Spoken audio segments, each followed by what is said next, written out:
All right, good morning. Okay, good enough.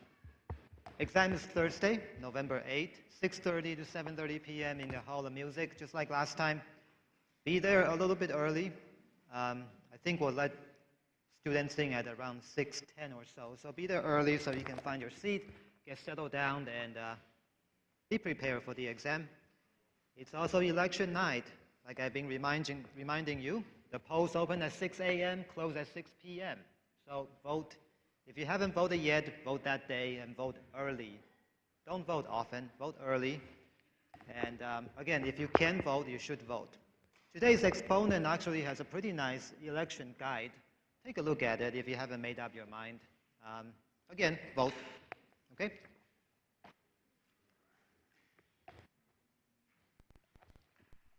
Okay, we're going to cover lesson 29, that's 6.3 today. What we're doing today is not on exam 2.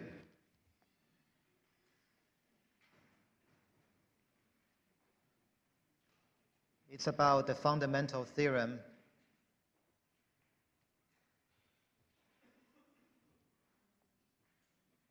for line integrals. Line integrals.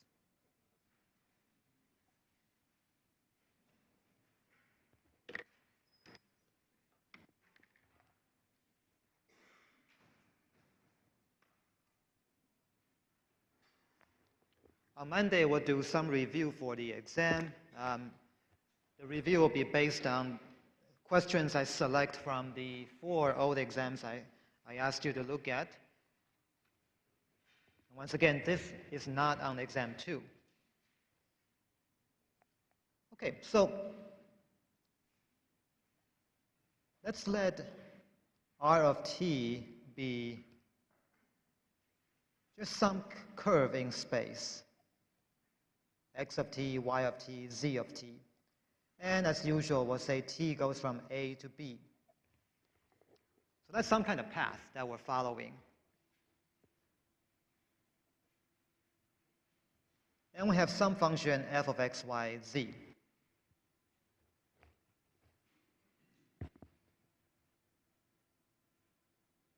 And let's say that if we take the gradient of this f function, we get a force. We'll get a vector field. It doesn't have to be a force, but it's some kind of vector field.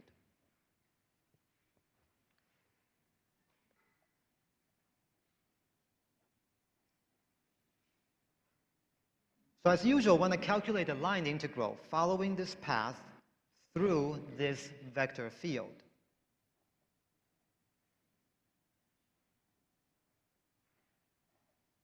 And remember, we have a bunch of different ways we can write the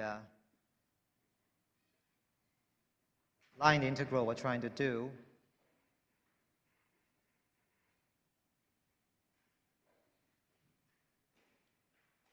These are all equivalent.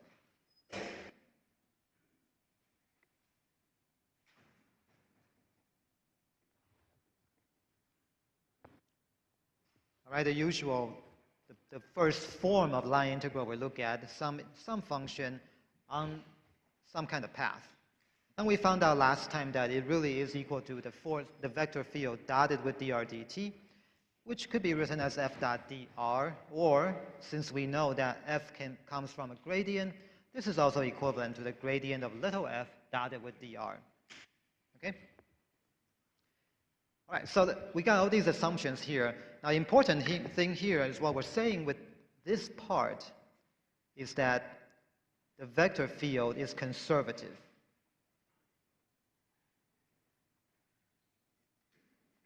So that's actually a very, very important piece of what we're about to see, that we have a conservative vector field.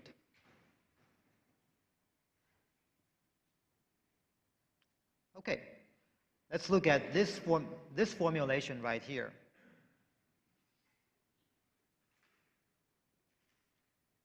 Because we know f comes from the gradient, we know f has 3 components: little fx, little fy, little fz. Okay, so that's the gradient of a scalar function, little f. dr dt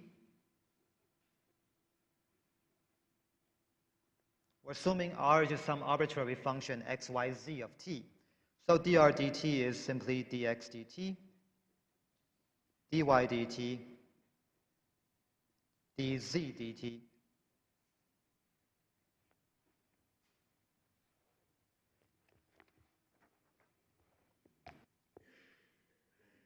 Let's do a dot product of these two things.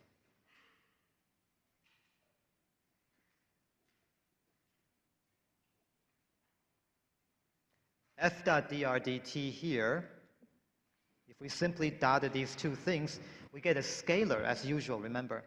Partial f little x with times dx dt. Let's write it this way.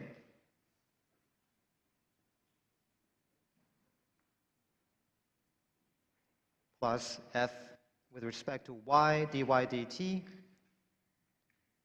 plus partial f partial z dz dt. So that's the thing we're going to be integrating over t. T goes from a to b.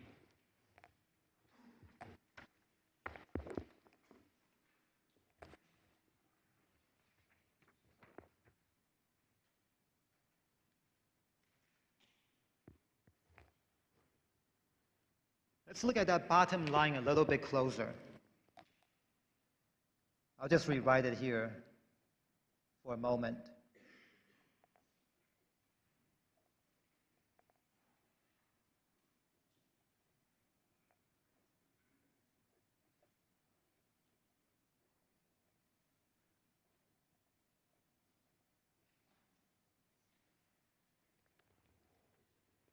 We have actually seen this expression before.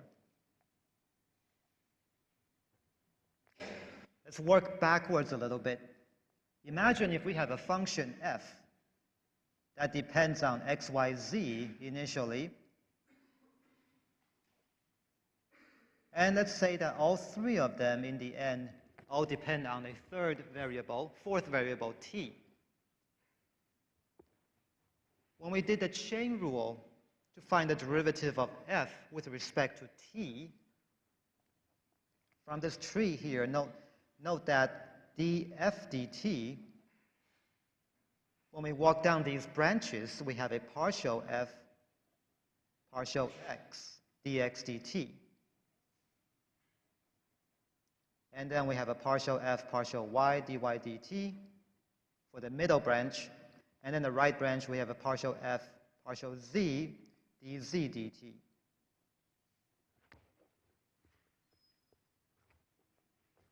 Okay, so what really happens here is that we have precisely the regular proper derivative of f with respect to t, because we can work backwards using the tree. So this is the same as df dt. So when we do our line integral of f dot dr dt,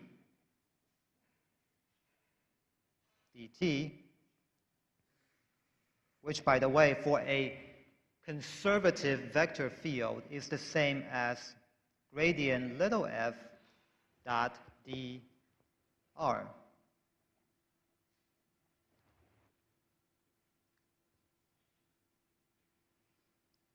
This really turns into what we know that this dot product is really df dt. So this is the same as an integral of df dt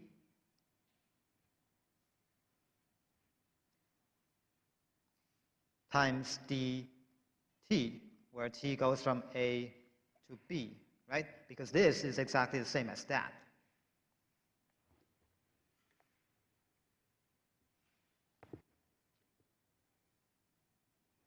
Now we know from calculus 1 that the fundamental theorem of calculus says that if you integrate something and then differentiate something, those things cancel out. We have an integration and a differentiation.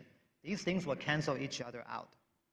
By the fundamental theorem of calculus, what we get here is f at time b, which comes from where the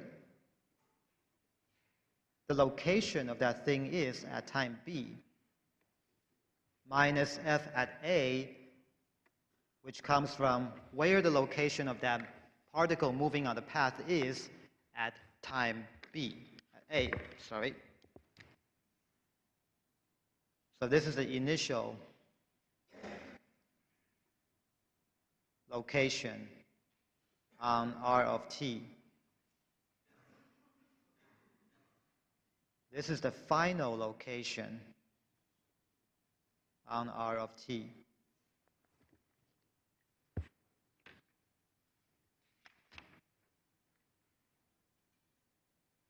So what this is saying is that if the vector field big F is conservative, eventually it's going to boil down to the potential function at the, I got these backwards, didn't I? So this is final. That's the initial, of course. A is the initial time, B is the final time. So I got those backwards. So this boils down to the potential function at the final location minus the potential function at the initial condition.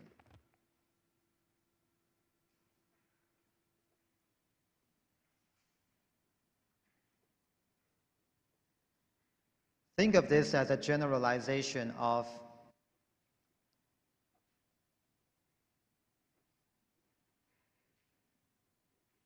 this, the original form of the fundamental theorem of calculus. Right? We know if you integrate the derivative of something from a to b, then you just need to know whatever that function is at b minus whatever that function is at a. Here, think of the gradient as a general derivative. The gradient of f, when you integrate that, you need to know what happens at the final time and then the initial time.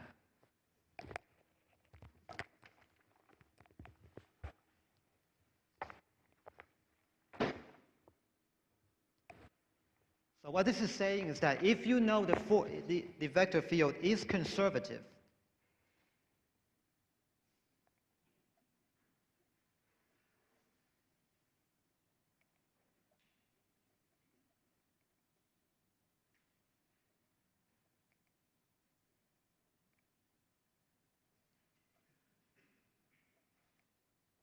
then the path R of t does not matter.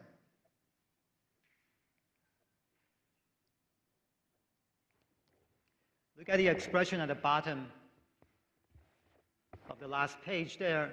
It doesn't really matter how we got from time A to time B. All it matters is where we were at time A and where we were at time B. The actual path you took to get there doesn't matter. Nothing in that equation has anything to do with the actual path. So the path doesn't matter. Only the initial and final locations matter.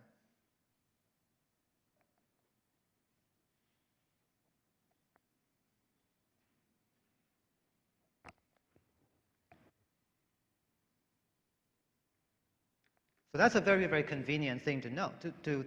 When you calculate a line integral, you don't have to deal with that ds with the arc length anymore if you know the vector field is conservative. So to illustrate that again with a different example here, imagine here we're graphing a bunch of level curves of some function f of x, y is equal to k.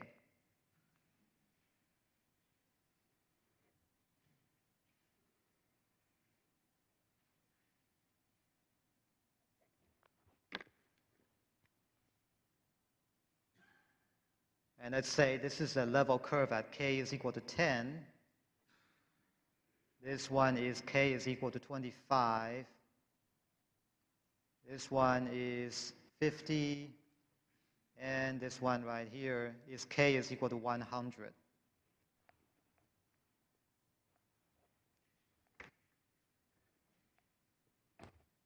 All right, so these are values of the function value. Imagine this is you're climbing a mountain here, and this is the height is 10 feet, 25, 50, 100 feet, for example.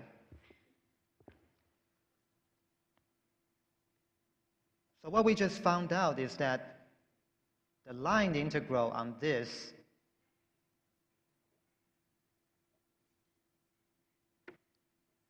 doesn't depend on the path.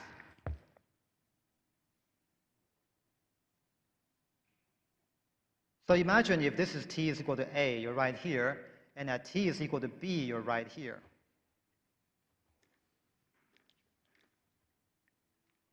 The equation says it doesn't matter what path you take. So I can take a path that looks like this. Call that C1. I can take a more direct path like that, C2, or I can take some really convoluted path like that. The equation, or let's make the point really, really clear. I can do something really, really crazy if I want to, like that. Right? It doesn't matter how I got there. All of these paths will give me exactly the same line integral. This thing right here.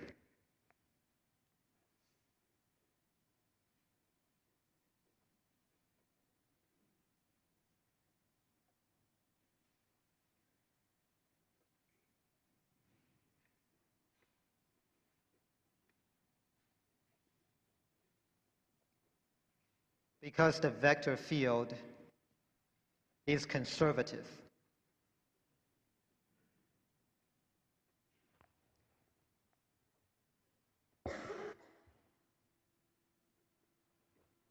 And we know how to calculate what the line integral will be. It's the function value at the final location, which is 100, minus the function value at the initial location, which is 10. We're starting from a k equal to 10, ending at k equal to 100. And we took a bunch of different paths. It doesn't matter what path we take. So you can come up with all sorts of crazy paths you want.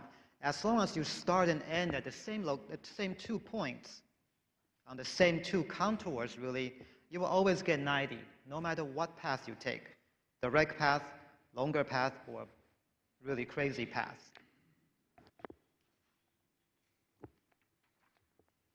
Does that make sense? Okay, so that's the importance of having a conservative vector field. If the vector field is not conservative, then this is not true anymore. We saw a couple examples last time that when the vector field is not conservative, the different path will give you a different amount of line integral. But if it is conservative, then it doesn't matter what path you took. Okay, so the next important question to answer is, how do we know if a vector field is conservative?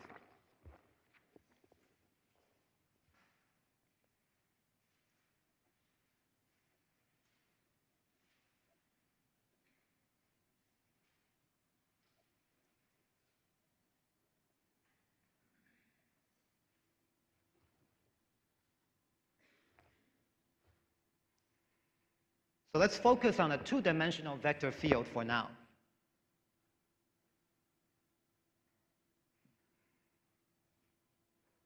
Let's imagine that the vector field is Pi plus Qj, where P and Q are some function of x and y.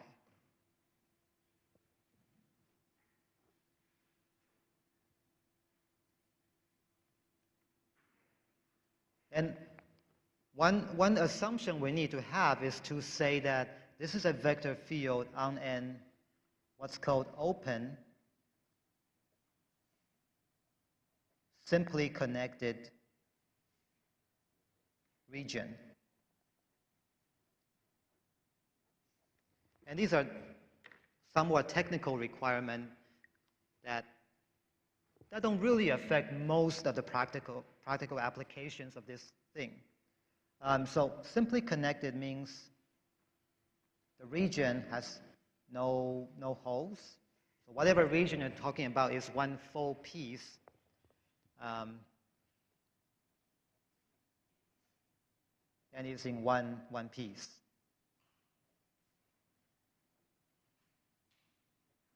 And open means no boundary points are included.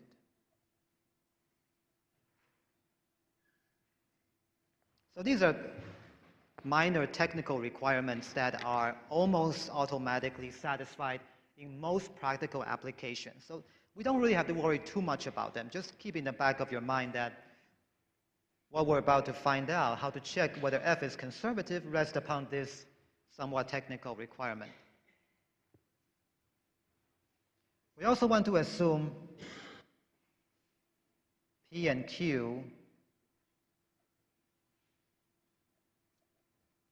have continuous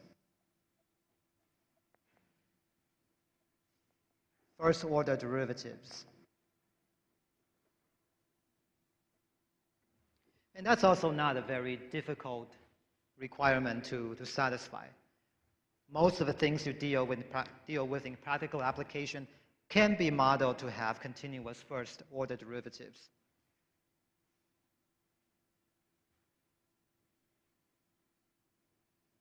So then what we know is that the gradient of some potential function f is equal to our vector field because it's conservative. That's what it means to be conservative.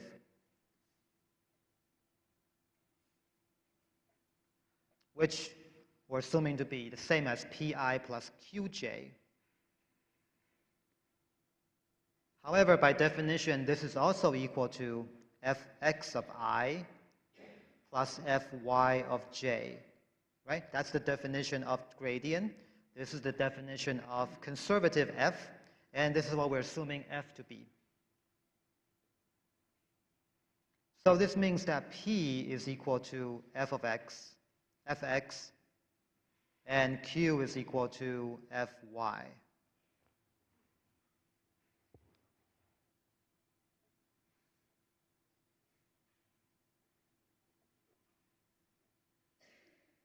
But we also know that if you have a function f that's continuous,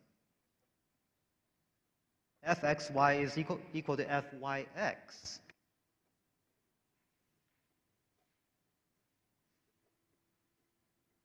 Whenever those things are continuous.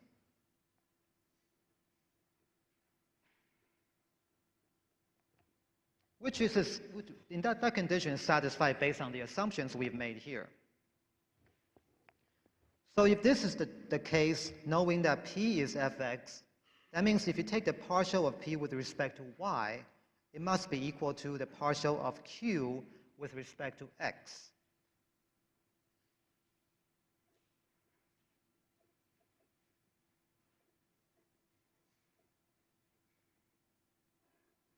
So this is what we want to see. If the vector field is conservative, and if these simple assumptions are satisfied, then this is a condition that has to hold true. So if you can show that this is true for a vector field, two-dimensional vector field, then we know it is conservative.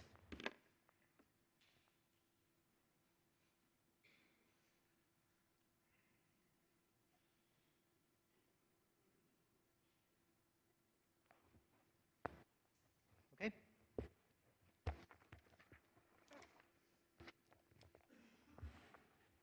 Okay, a couple of quick examples to see how this works.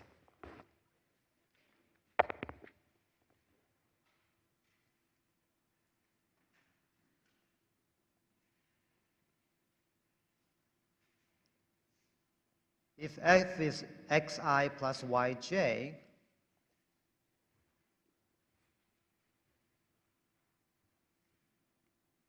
and as usual, suppose this is the same. We're calling the first component q, the second component, first component p, the second component q, right? So p is x and q is y. And we know this is conservative because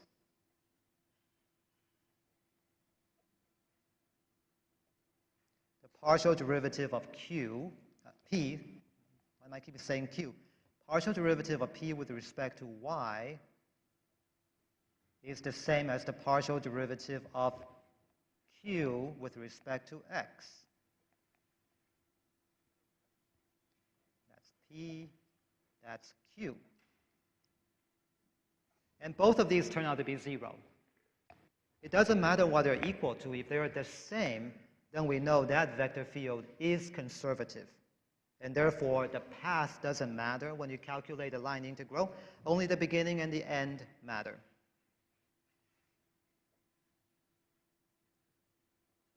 But this vector field here, xyi plus y minus xj,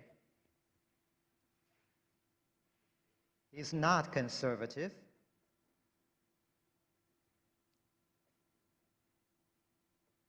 Because the partial derivative of y with respect to y of the I component is equal to x. And the partial derivative of the j component with respect to x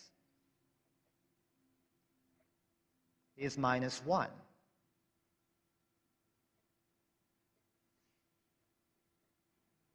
And these are clearly not equal. So that means this vector field is not conservative. And this is the vector field we're using the final example on Wednesday's lesson, when we calculated the work for 2 different paths. And we got 2 different answers. So that's an indication that it's not conservative. And here we know another quick way to check if the vector field is conservative, clearly not equal, so therefore it's not conservative. So this will have a path-dependent work, whereas this one will not have a path-dependent work.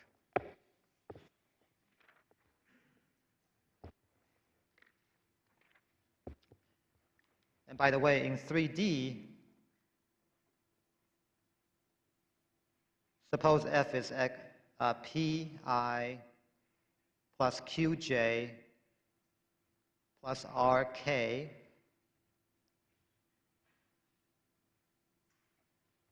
The 3D condition is a little bit more complicated. This thing is conservative if py is equal to qx and qz is equal to ry and pz is equal to rx.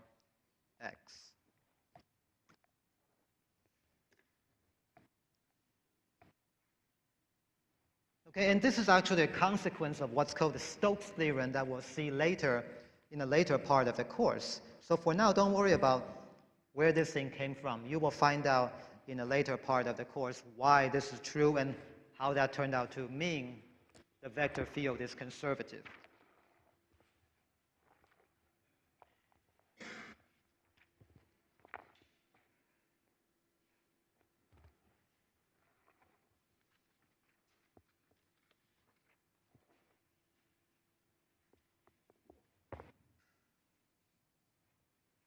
All right, so now we know how to check if something is conservative.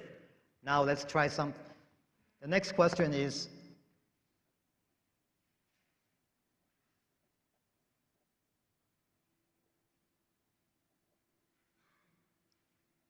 how to recover that potential function if we know the vector field is conservative. And it's important to know because this little function f will tell us everything we need to know about the line integral if we know big F, the vector field, is conservative.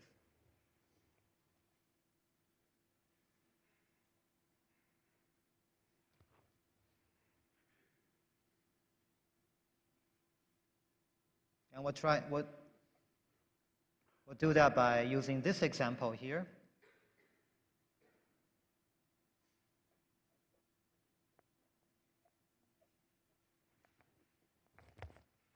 Vector field is 2x minus 2y I plus minus 2x plus 6y minus 9j.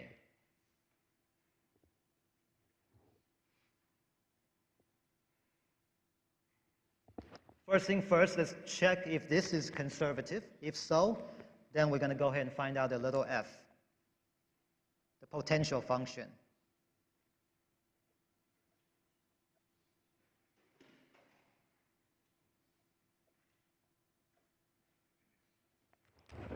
Remember, we want the I component's partial derivative with respect to y to be the the same as the j component's partial derivative with respect to x, like we just saw.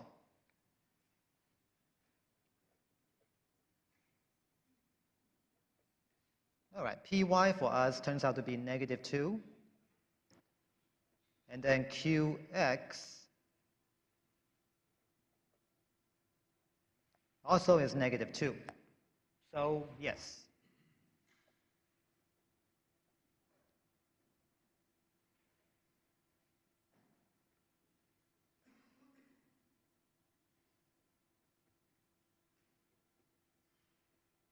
So the vector field is conservative, and therefore there exists a potential function f whose gradient is the same as the vector field.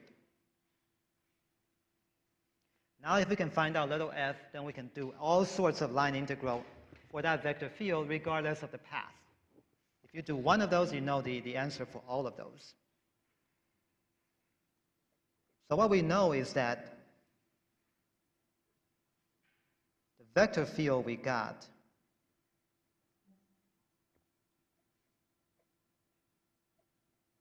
is the gradient of that yet unknown potential function f. In other words, the partial derivative with respect to x of that unknown function must be equal to 2x minus 2y. And the partial derivative of that unknown function with respect to y must be equal to -2x plus 6y minus 9. Right? That's the definition of gradient, and that's a consequence of the fact that we know the vector field is conservative.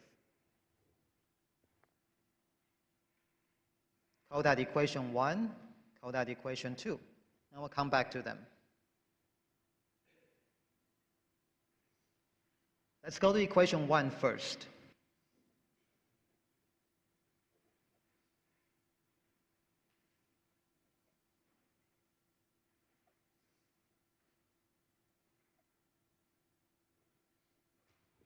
If I know the partial derivative with respect to x is 2x minus 2y, that means when I integrate, I can integrate it with respect to x, then recover at least part of that function. And remember, when we do this, in this context right here, y is a constant. So we're going to get x squared minus 2xy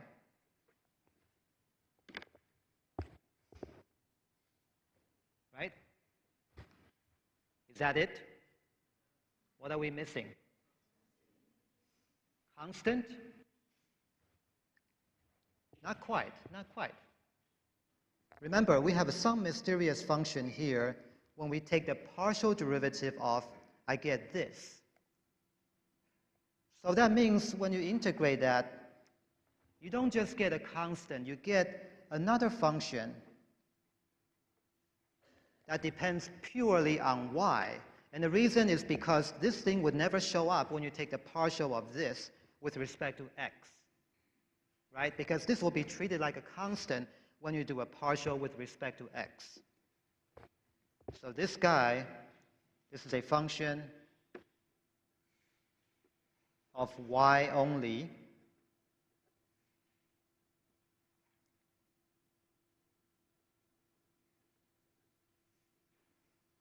Which is treated like a constant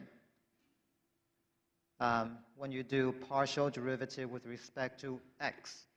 So it could be a constant, it could be something, but in general it'll be something that depends purely on y, possibly a constant again. But whatever it is, it would not show up in equation 1. Does that make sense? Okay, good. Now, we need to know what this is. Until we find out what it is, we don't know the complete picture of little f. Okay? So let's find out what it is.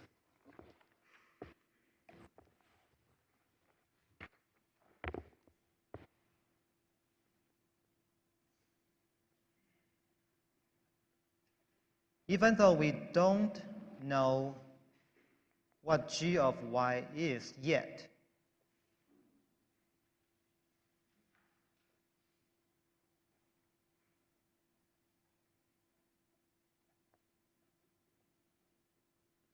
The partial derivative of that partially completed f, x squared minus 2xy plus g of y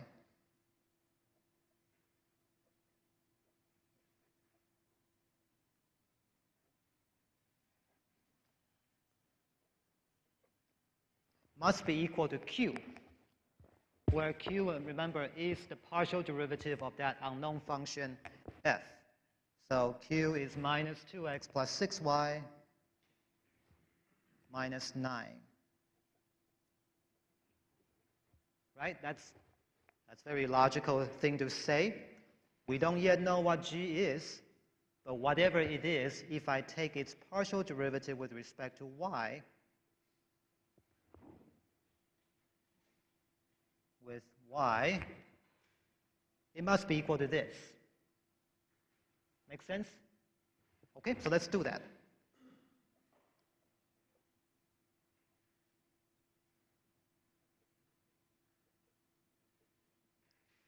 If I take the partial with respect to y, I get nothing out of this. I get a 2x. And I get the derivative of g with respect to y. And it's a proper derivative, an ordinary derivative, because g can at most only depend on y.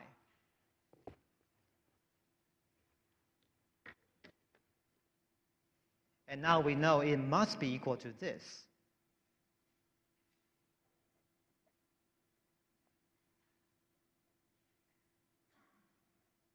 Okay, we took the derivative, and we know it has to be equal to this, no matter what. So therefore, dg dy, looking at these two, minus 2x, minus 2x. So whatever's left over here must be dg dy.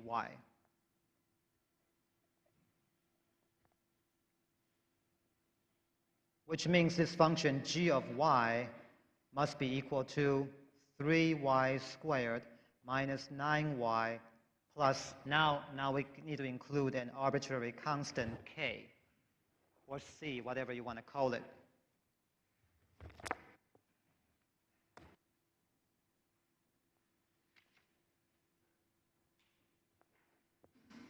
All right, does that make sense?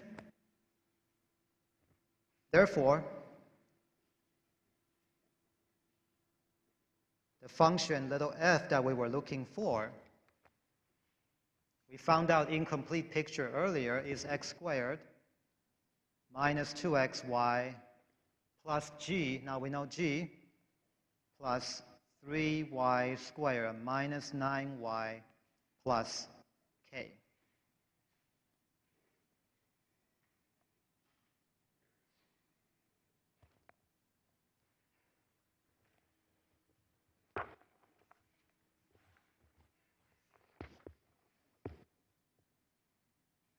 Is there some way we can check if this is correct? How do we check if this is right?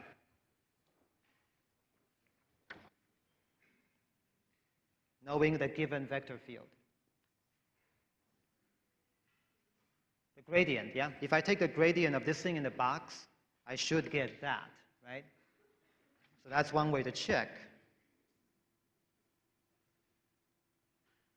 Is the gradient of f equal to the given vector field, 2x minus 2yi plus minus 2x plus 6y minus 9j.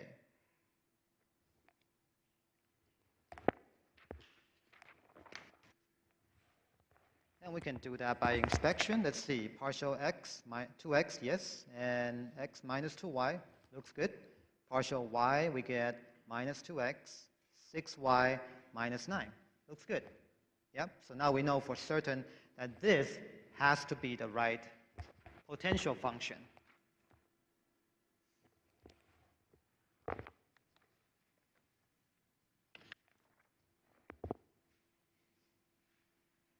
Does that make sense?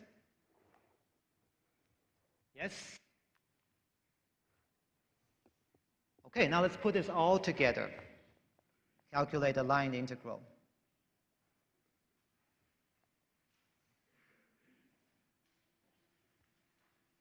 Find the integral f dot dr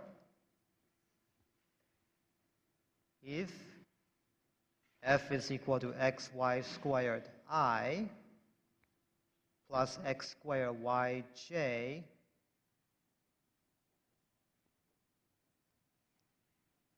and r of t is t plus sine 1/2 pi t I plus t plus cosine 1/2 pi t j. T is from 0 to 1.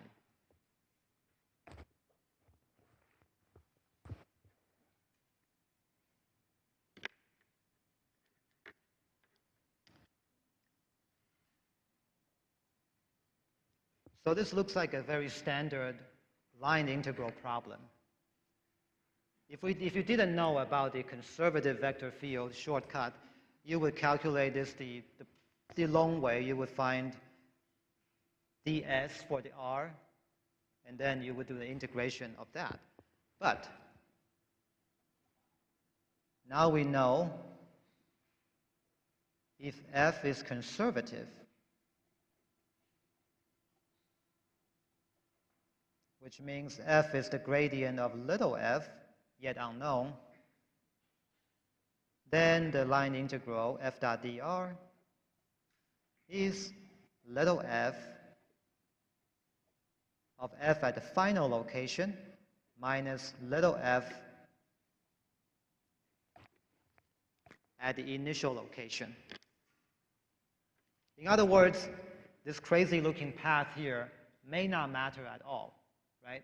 The only thing that's going to matter if this turns out to be conservative is where we start and where we end. How we actually go there is completely irrelevant. This might as well be a straight line. The fact that it's some kind of circle may not be relevant.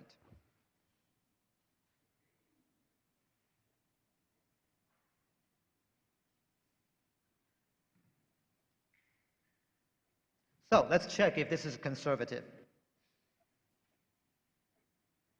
We just want to see if the partial of the I component with respect to y is equal to the partial of the j component with respect to x.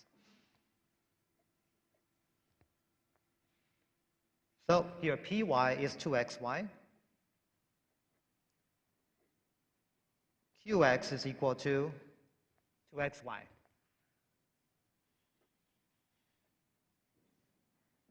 So yes, right? Which means the important consequence of that is r of t does not matter. In other words, we never have to worry about this crazy looking path here. How we actually got there is completely irrelevant. Only the location, the initial location at t equal to 0, which is 0, 1, and the final location 2, 1 matter.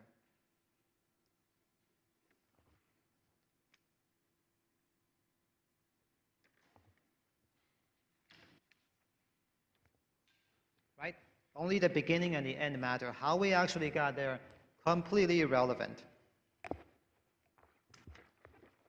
We could have traveled on this helix, circle thing. We could have traveled on a straight line. We could have teleported for all that matters. Only the beginning and the end matter. And that was a joke. Boy. Okay, now we need to recover that little f, right? And once again, how we got this f? Little f is related to the vector field, which is what is our vector field? Xy squared and x squared y. So that means the partial of f with respect to x is xy squared. The partial of f with respect to y is x squared y.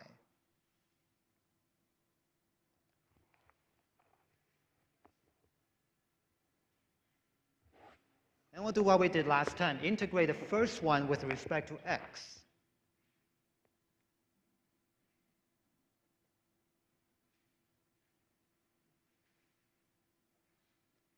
So we get 1/2 x squared, y squared, plus what? Some function that can depend at most on y, right? G of y. Whatever you want to call it, but it's whatever function that can be a constant, or it could be something that can depend on no more than just y. In other words, x will never show up in this thing.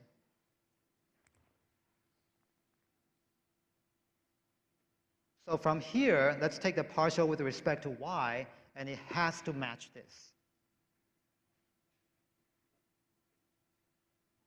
So we get x squared y plus dg dy. And these have to match.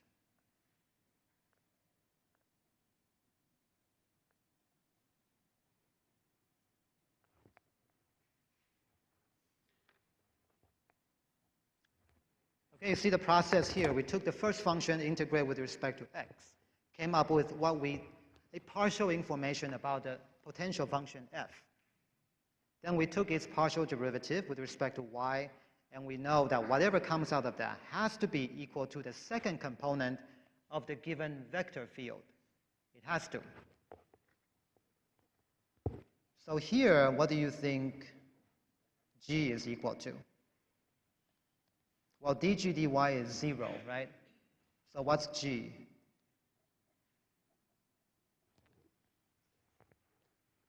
What function has a 0 derivative with respect to y? Just a constant, right? Some constant k. So like I said, that constant, mysterious function g, could be a constant. It could be more complicated like we saw in the last example, but in any case, it cannot depend on anything more than y. It has to be, at most, a function of y. So therefore, the potential function f of xy is equal to, look at this line right here, 1/2 x squared y squared plus some constant k.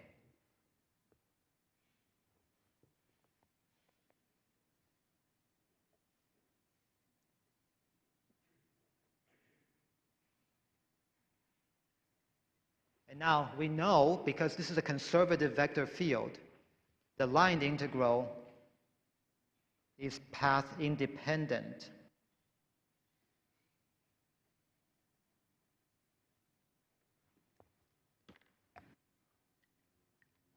We just need to evaluate the potential function at the final location minus the potential function evaluated at the initial location. And we saw that earlier. We calculated that the final time is 1, and the final location is 2, 1.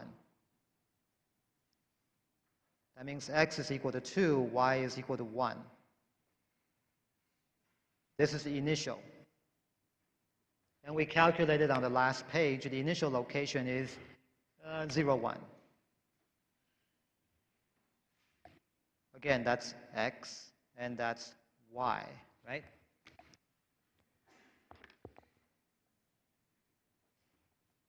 So this just means that we need to know f at 2, 1, minus f at 0, 1. Here's f. 2, 1 gives me, let's see, that's a 4, that's a 2. 2 times 1 is 2, 2 plus k, minus 0 plus k. Notice that k is completely irrelevant because we are actually evaluate whatever k is when you take the value at the end minus the value at initial. That k shows up in both places. Eventually will cancel out. So that k really didn't matter. We end up getting a 2. So once again, this is the same number you would get if you actually calculated the long way using that ds, using that complicated r, or if you drew a straight line, or if you drew a parabola, or whatever. Whatever path you use, you will always get a 2. And that's a very nice consequence of the fact that vector field is conservative. Okay, that's it. See you Monday. Have a nice weekend.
Oh, there's an exam archive on the department webpage. Oh, okay. Spring and fall of 2015 and